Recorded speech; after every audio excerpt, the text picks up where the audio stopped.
سوال یہ آیا ہے کہ ستیلے بیٹے کو ستیلی والدہ کو زکوٰۃ دینا، اسی طرح ستیلا بھائی وغیرہ کو زکوٰۃ دینا کیسا ہے؟ پہلے تو یہ سمجھیں کہ ستیلا کہتے کسے ہیں، ٹھیک ہے؟ ستیلی والدہ، ستیلی بہن، ستیلا بیٹا کون ہوتا ہے؟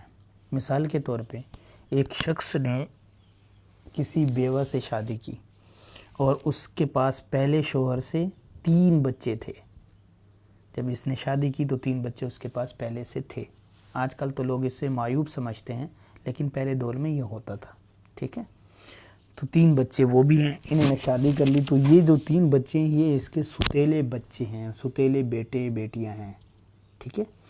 تو اب اگر یہ زکوٰۃ نکالنا چاہتا ہے تو ان بچوں کو دے سکتا ہے۔ بات سمجھ آ رہی؟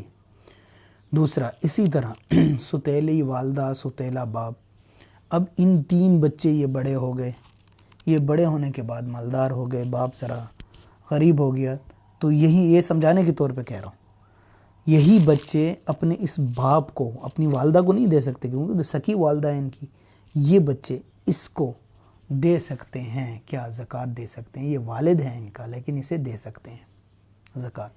اسی طرح یہ بات سمجھ گئے؟ اسی طرح اسی کے پہلے سے 3 بچے آ گئے تھے، اب اس باپ شادی ہوئی تو اس سے بھی 2 بچے ہو گئے ہیں، تو یہ بڑے ہوئے، بڑے ہونے کے بعد وہ بھائی یا یہ بھائی کوئی بھی ان میں سے غریب ہے تو دوسرا بھائی اس کی مدد کر سکتا ہے۔ بھائی تو ویسے بھی بہن بھائی آپس میں زکوٰۃ دے سکتے ہیں، تو یہاں وہ سوال پیدا نہیں ہوتا، لیکن میں سمجھانے کے طور کہ ان کو بھی زکوٰۃ دی جا سکتی۔ اب آتے ہیں ستیلی والدہ۔ ستیلی والدہ کون ہوتی ہے؟ دیکھیں، ایک شخص نے ایک شادی کی، اس سے اس کے 3 بچے ہو گئے، پھر اس نے دوسری شادی کر لی، تو یہ جو والدہ ہے یہ ان بچوں کی ستیلی ماں ہے، ستیلی ماں ہے۔ اگر یہ بچے جوان ہوتے ہیں، مالدار ہیں، تو یہ اگر زکوٰۃ اپنی اس والدہ کو دینا چاہے، اپنی والدہ کو تو نہیں دے سکتے، اپنے باپ کو نہیں دے سکتے، لیکن یہ ان کی ستیلی والدہ ہے، اس کو اگر یہ زکوٰۃ دینا چاہتے ہیں تو زکوٰۃ دے سکتے ہیں، ان کی زکوٰۃ صحیح ہو جائے گی۔ واللہ اعلم بالصواب۔